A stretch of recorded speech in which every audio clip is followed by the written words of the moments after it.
नमस्ते दोस्तों, देखिए आज एक महत्वपूर्ण टॉपिक की चर्चा आपके साथ में करेंगे।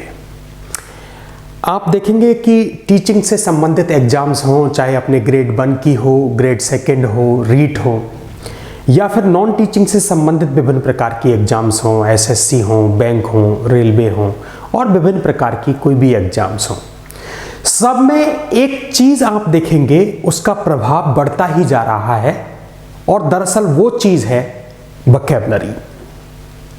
वोकैबुलरी में phrasal verbs, idiomatic expressions, proverbs, antonyms, synonyms, confusing words, misspelled words, इस प्रकार के प्रश्नों का प्रभाव या प्रधानता बहुत ज्यादा बढ़ गई है। इसका उद्देश्य आप समझ रहे हैं, इसका उद्देश्य यह है कि एब्रप्टली कोई स्टूडेंट ग्रामर के टॉपिक्स को रट करके सेलेक्ट न हो जाए, या फिर एब्रप्टली कोई स्टूडेंट लिटरेचर के किसी टॉपिक को या विभिन्न प्रकार की लिटरेचर की चीजों को पढ़ करके रट करके सेलेक्ट नहीं हो जाए। तो टीचिंग के अंतर्गत वो चाहते हैं कि लिटरेचर का, ग्रामर का, मेथड्स का और वोकैबुलरी का एक कुमुलेटिव पर्सन सेलेक्ट होके जाना चाहिए। इसी प्रकार से जो नॉन टीचिंग की एग्जाम्स हैं उनमें भी वो चाहते हैं कि ग्रामर का, वोकैबुलरी का, लिसनिंग पार्ट का, कॉम्प्रिहेंशन का, अंडरस्टैंडिंग का, ट्रांसलेशन का, इनसे संबंधित विभिन्न चीज़ों का नॉलेज रखने वाला व्यक्ति सेलेक्ट होकर जाना चाहिए। इस उद्देश्य के लिए ग्रामर के साथ साथ में वोकैबुलरी के प्रश्न भी जोड़े जाने लगे हैं। दोस्तों, आज के अपन इस क्लास के अंतर्गत राइज इंग्लिश के प्लेटफॉर्म पर फ्रेजल वर्ब के टॉपिक की चर्चा करेंगे।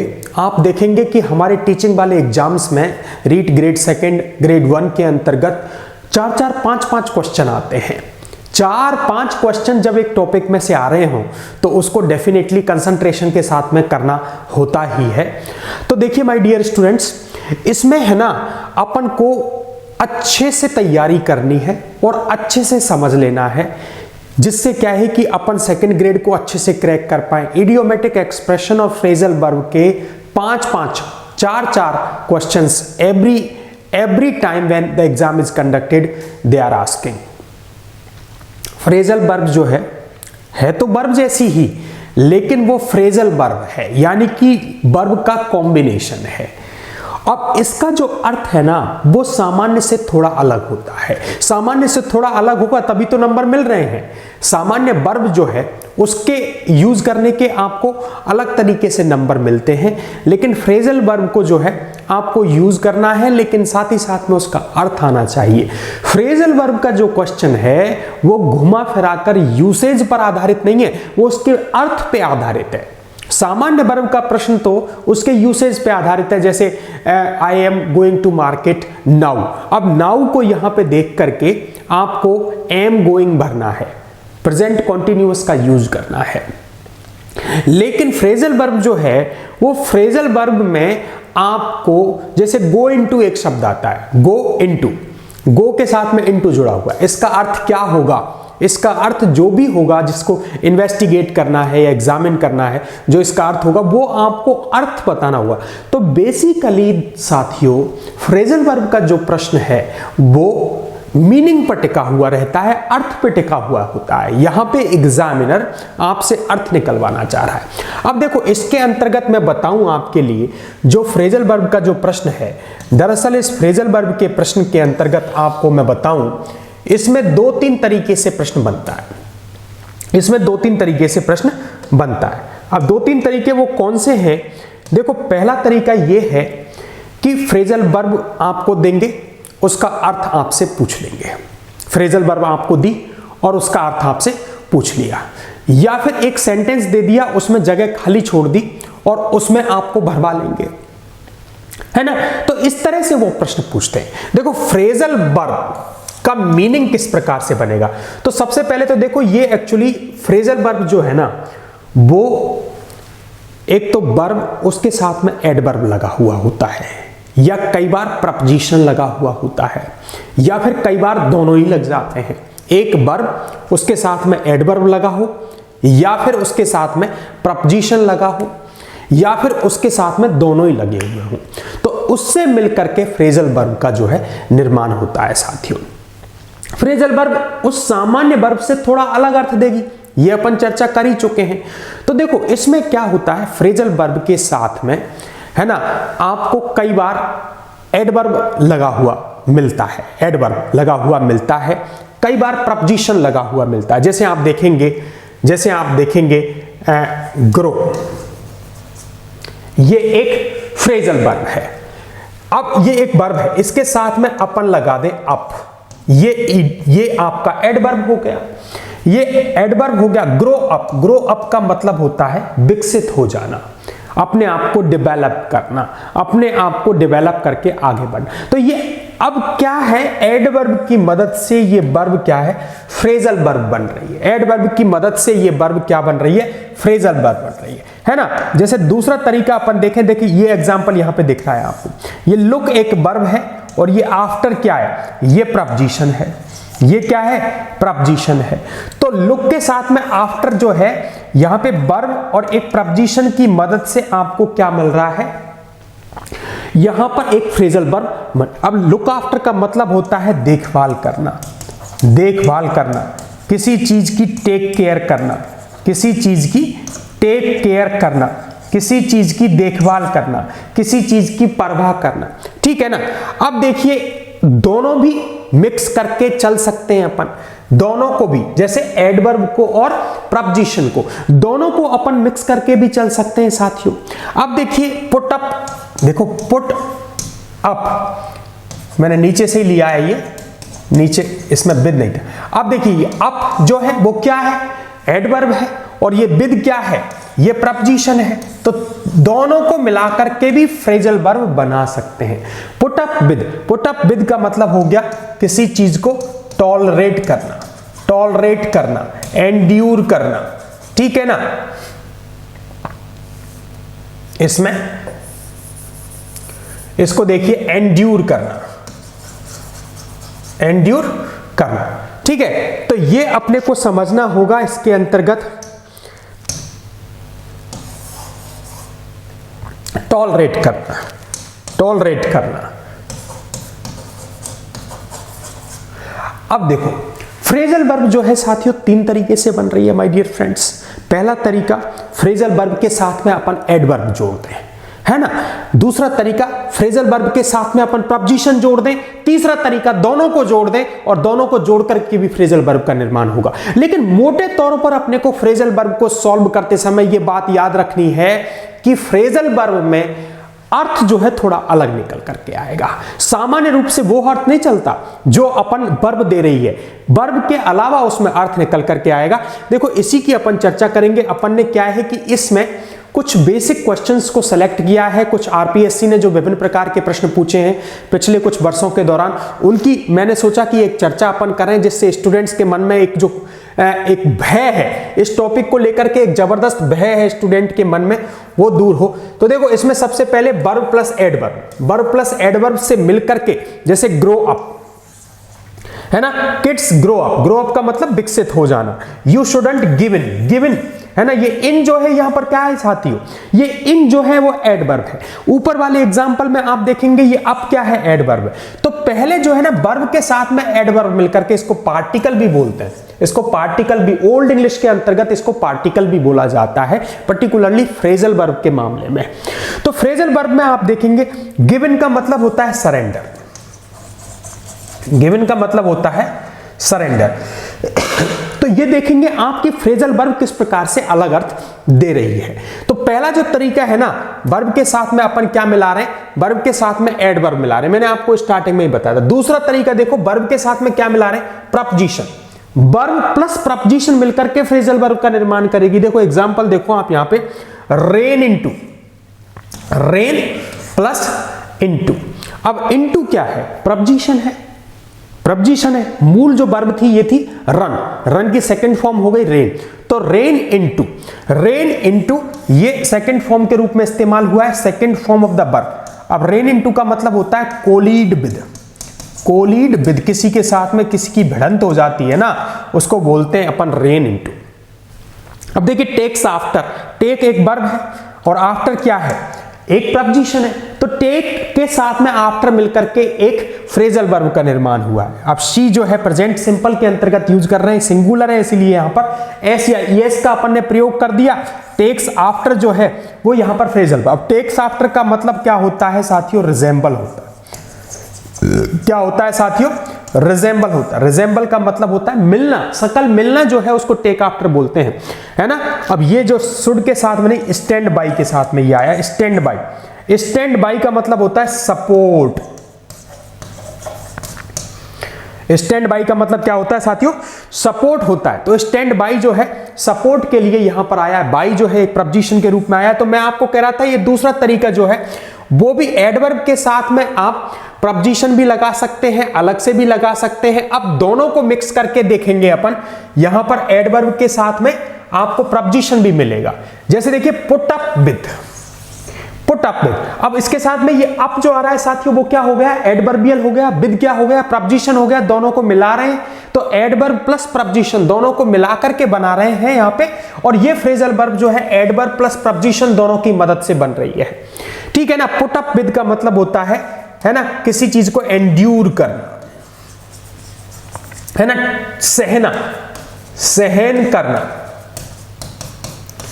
सहन करना। इसके साथ में आप देखेंगे looks forward to, look forward to, ये एस या एस लगाए लेकिन जो बेसिक वर्ब है वो है लुक। तो लुक के साथ में अपन एक बार मिला रहे हैं इसके साथ में फॉरवर्ड और टू। तो लुक फॉरवर्ड टू, इसके साथ में आप देखेंगे प्रपोजिशन भी आ रहा है, इसके साथ में आप देखेंगे एडवर्ब भी आ रहा है। दोनों को मिलाकर के अपन देखेंगे look forward to. Look forward to का मतलब होता है वेटिंग ईगरली, है ना, वेटिंग ईगरली। किसी चीज का अपन इंतजार करते हैं, बड़ी उत्सुकता से इंतजार करते हैं तो उसको बोलते हैं अपन लुक फॉरवर्ड टू, ठीक है ना। अब इसके अंतर्गत देखिए seat in for, seat in for. अब सिट इन जो है एडवर्ब आ गया, फॉर आ गया, प्रपोजिशन आ गया आपका। तो Susan had to sit in for me. अब सिट इन फॉर का मतलब ये भी एक फ्रेजल वर्ब बन गई। सिट इन फॉर का मतलब होता है carry out, carry out the work in absence of somebody, in absence of somebody मतलब किसी की उपस्थिति जब नहीं हो, किसी की अनुपस्थिति हो तो किसी कार्य को करना, किसी दूसरे की मदद के लिए कार्य को करना बोलते हैं सिट इन फॉर। तो जैसा कि मैं बता रहा था कि अर्थ जो है थोड़ा सा अलग जाएगा, वर्ब से थोड़ा अलग जाएगा और उसी बात के अंक मिल रहे हैं अपने को साथियों। तो तीन तरीके से अपन बना सकते हैं इन फ्रेजल वर्ब्स को। आपको मूल भाव इसका पता होना चाहिए कि फ्रेजल वर्ब ऐसे नहीं है कि अचानक चल रही है, कहीं पर कोई शब्द मिल रहा है, कहीं पर कोई शब्द मिल रहा है, नहीं, वो वाली बात नहीं है। मूल रूप से जो बात है वो ये है कि आप या एडवर्ब लगा दें, आप प्रपोजिशन लगा दें, आप दोनों को लगा दें। अब देखिए कुछ मैंने एग्जांपल्स आपके लिए लिए हैं, बहुत ही अच्छे एग्जांपल्स लिए हैं। इनमें से आपको एक दो एग्जांपल्स हर बार एग्जाम में देखने को मिलेंगे, चाहे जो भी एग्जाम हो साथियों।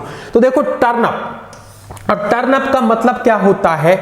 Turn up, turn up, up जो है एडवर्बियल हो गया। टर्न अप का मतलब होता है प्रकट होना, अपीयर, आना। अब ये शब्द जो है ना मेरे दिमाग में टर्न अप का मतलब अपीयर है, ये मेरी अंडरस्टैंडिंग से मैंने सेट कर रखा है।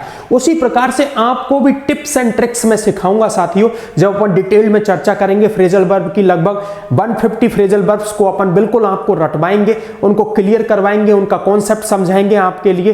तो वहां पर टिप्स एंड ट्रिक्स की मैं चर्चा करूंगा। टर्न अप यानी अपीयर। अब देखो इसमें इंक्रीज द वॉल्यूम बिल्कुल नहीं होगा।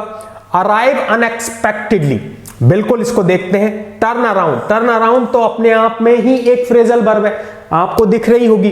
क्लोज द डोर नहीं होगी, तो ये भी नहीं होगी, तो एलिमिनेशन मेथड के माध्यम से भी यही बची। अराइव अनएक्सपेक्टेडली का मतलब यही होता है अपीयर, आना। तो बताओ समस्या क्या है? अब देखो इसमें आप कुछ और भी याद रख सकते हो, जैसे टर्न आउट।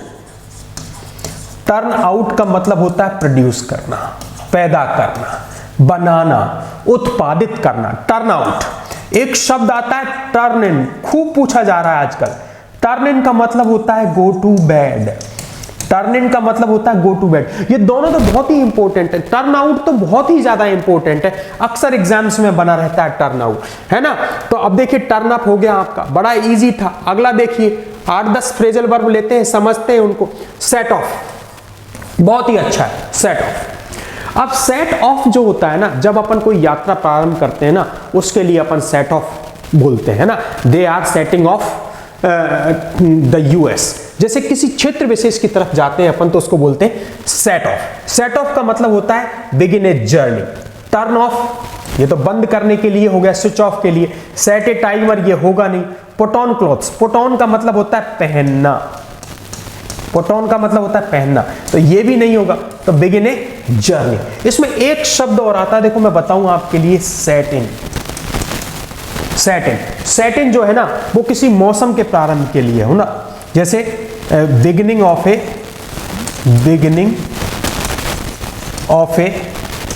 ए सीजन। सीजन है ना, पर्टिकुलरली कोई बैड एक्सपीरियंसेस होते हैं ना, जैसे रेनी सीजन हो गया, रेनी सीजन हो गया, उसके लिए सेट इन का प्रयोग होता है। तो सेट ऑफ क्या होता है, यात्रा के लिए हो गया। सेट इन किसके लिए हो गया, किसी मौसम इत्यादि के लिए, जब अनुभव बैड आने वाला हो उसके लिए अपन करते। देखो टेक आफ्टर तो आपने देखा था, अपन एग्जांपल्स के दौरान चर्चा कर रहे थे। टेक क्या है, वर्ब है, आफ्टर क्या है, प्रपोजिशन है, तो ये वर्ब प्रपोजिशन के मेल से बन रही है। मूल चीज को आप एक बार समझ जाओगे ना साथियों, कहीं कोई समस्या होने वाली नहीं है, अच्छे अंक मिलेंगे हमारे लिए और डेफिनेटली हमारा सिलेक्शन होगा। तो जो आपका सपना है ना उसको साकार करने की दशा में अपन आगे बढ़ रहे हैं। अब देखिए टेक आफ्टर, टेक आफ्टर का मतलब होता है रिजेंबल।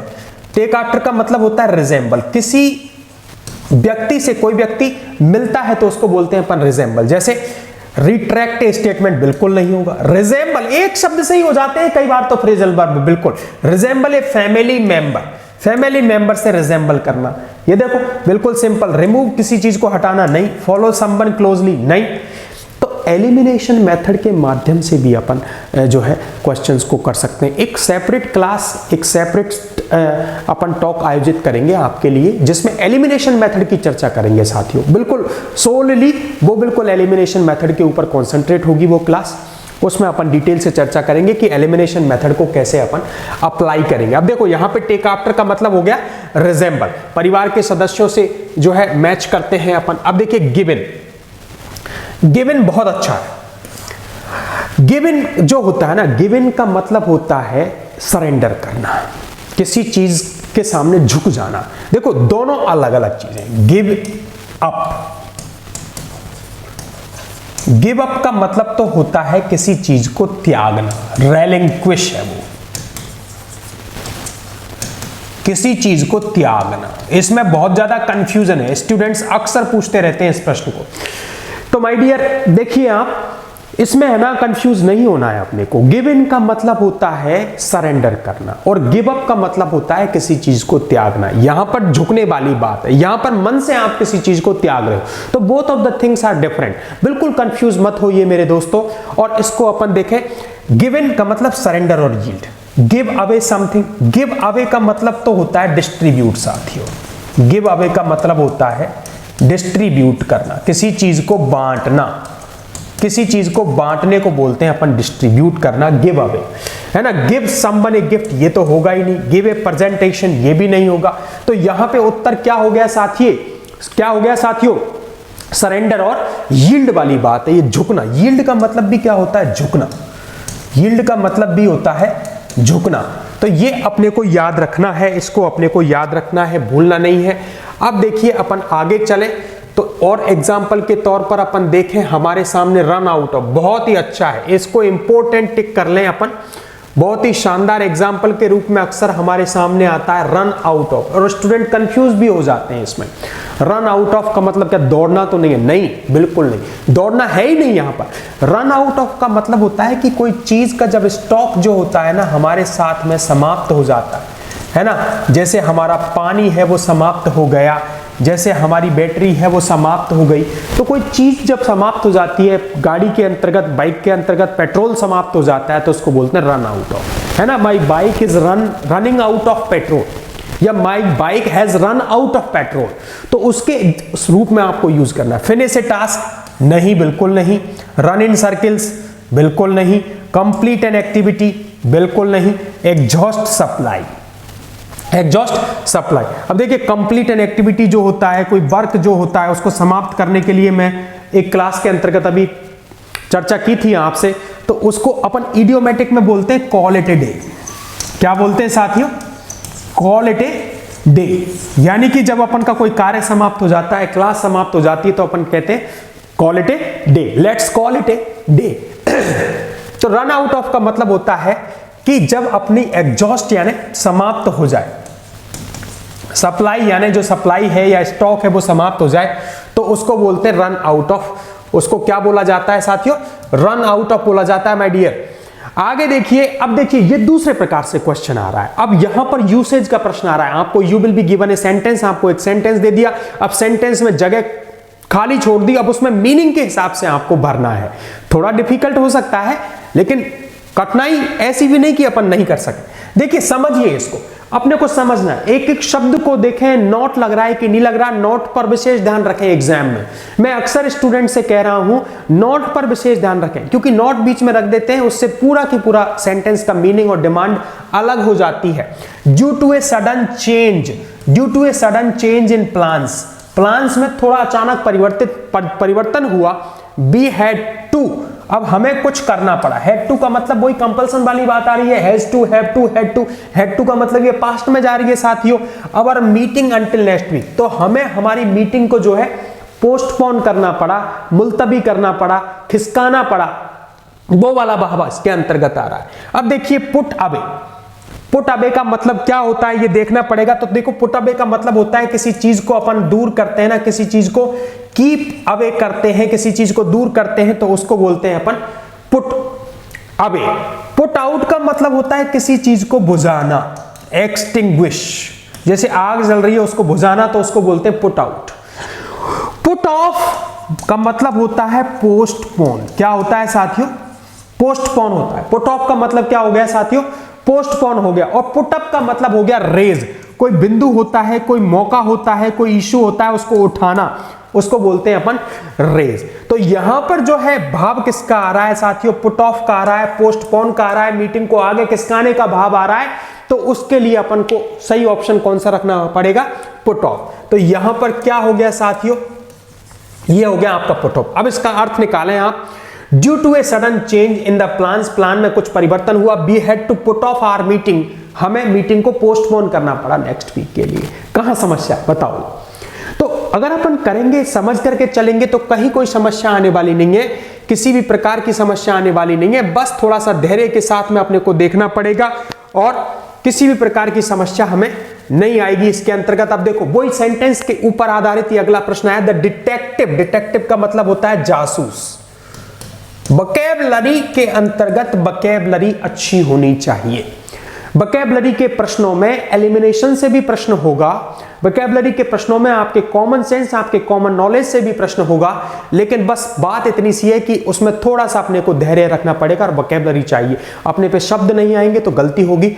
तो देखिए my dear, the detective needed, detective को आवश्यकता थी टू खाली स्थान, द एविडेंस यानी एविडेंस की, साक्ष्यों की, बिफोर मेकिंग एन अरेस्ट, कोई चीज को, किसी व्यक्ति को अरेस्ट करने से पहले उन्हें एविडेंस यानी गवाह की, साक्ष्यों की आवश्यकता थी। ठीक है ना? अब देखो अर्थ देखो। गो अराउंड का मतलब हो गया आपका ट्रेवल। गो अराउंड का मतलब हो गया ट्रेवल। गो थ्रू का मतलब हो गया इसका एग्जामिन। गो थ्रू का मतलब क्या हो गया साथियों? गो थ्रू का मतलब एग्जामिन हो गया। इसको इन्वेस्टिगेट भी अपन कह सकते हैं, इसको अपन इन्वेस्टिगेट भी कह सकते हैं। अब देखिए इसका गो आफ्टर का मतलब होता है किसी का पीछा करना, किसी की पीछा करना, किसी के पीछे पीछे अपन चलते हैं तो उसको बोलते हैं गो आफ्टर, चेस, है ना। और गो बाई का मतलब होता है निकलना, है ना, क्रॉस समथिंग, कहीं से होकर के निकलना, पास होना, है ना, कहीं से होकर के निकलना, उसको बोलते हैं अपन गो बाई। अब देखो यहां पे देखो, द डिटेक्टिव नीडेड टू, क्या होगा? एविडेंस को एग्जामिन करना जरूरी था, उसको इन्वेस्टिगेट करना जरूरी था, तभी तो अरेस्ट होती। अरेस्ट करने के लिए, किसी को गिरफ्तार करने के लिए उनमें इन्वेस्टिगेशन करना बहुत जरूरी था। क्या हो गया साथियों यहां पर? गो थ्रू, गो थ्रू हो गया यहां पर साथियों।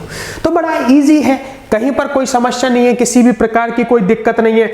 अब देखिए इसके अंतर्गत अगला, देखिए आपको मैं बताऊं, देखिए वही उसी प्रकार का आ रहा है।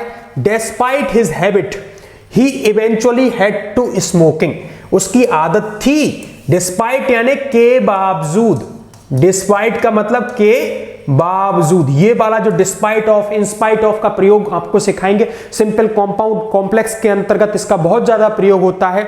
सेंटेंसेस को सिंपल बनाने में या सेंटेंसेस को मूव करने में बड़ा अच्छा रोल करते हैं डिस्पाइट ऑफ, इंस्पाइट ऑफ। तो उनकी चर्चा करेंगे अपन। Despite his habit he eventually had to, eventually यानी परिणाम स्वरूप, अंततः, अंततः उसको हैड टू यानी करना पड़ा। स्मोकिंग यानी स्मोकिंग को क्या करना पड़ा, छोड़ना पड़ा। तो वही वाली बात आ रही है ना। तो आप देखेंगे गिव ऑफ, गिव ऑफ हो रहा है क्या, इसका अर्थ गिव आउट हो रहा है क्या, है ना, या गिव अप हो रहा है क्या। गिव अप देखो मैंने समझाया था आपके लिए, गिव अप का मतलब होता है त्यागना,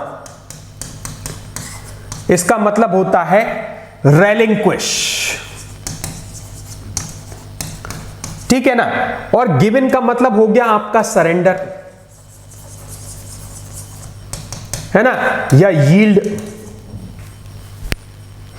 इसका मतलब हो गया सरेंडर या यील्ड,